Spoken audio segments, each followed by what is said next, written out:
back to my YouTube channel! And for today's video ay mag-unbox po tayo at mag-audio test ng isang item na nabili ko sa Shopee. Pero bago yan, intro muna, maestro.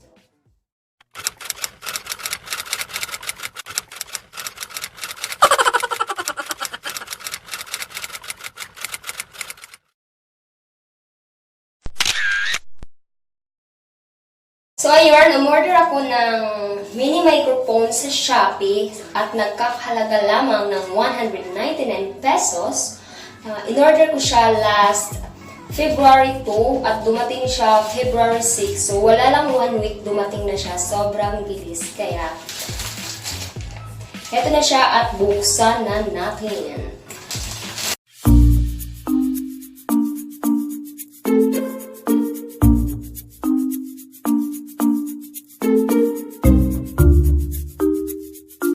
So, wow. May paganito ko siya, oh. Thank you. Wow! O, diba? You're welcome.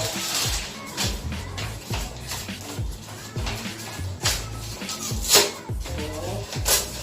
Anong laman? Sa loob ay naka-bubble wrap pa siya. Maraming ganito, pag ganito. Naka-bubble wrap pa siya. So, thank you, seller. Pero sobrang deep lang ng bubble wrap niya. At sa loob ng bubble wrap, may nakaganito pa siya, guys. Ayan. Diba? May plastic na itim. Halata naman. At sa loob ng plastic na itim ay mayroon siyang paganito. Wow! Ito, leather na pouch na maliit. Na kulay itim rin. Ayan. At sa loob nito ay nandito na ang mini microphone. So, ganito ang itsura niya. Ayan. May pangkabit siya dito. Diba, dito mo siya ilalagay. Ganyan. At iti-test natin siya kung gagana ba siya o lalakas ba yung boses, may improvement ba sa audio natin kapag ginagamit natin to siya. So, yan ako lang. So yan guys, ginagamit ko na itong ating mini microphone ngayon at pakinggan nyo pong mabuti at i-compare nyo kung may pagbabago ba talaga sa ating audio habang ginagamit ko itong mini microphone natin ngayon. So, hello. Meron nga ba? Hello.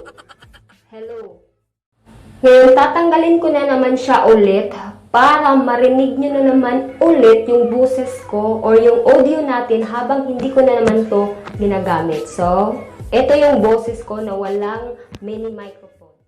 Hello. Wala itong mini microphone ngayon. Hello. So, anong tingin nyo guys? Nakasulit ba ako dito sa 199 na mini microphone na nabili natin sa Shopee?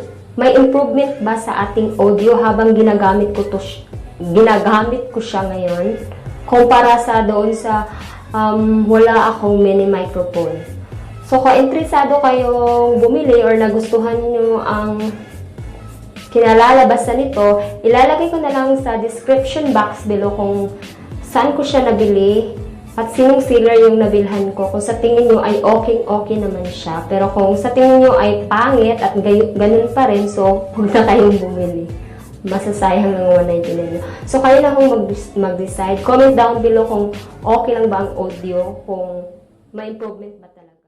That's all for today and I hope nakatulong ako sa inyo and see you on my next vlog. Bye!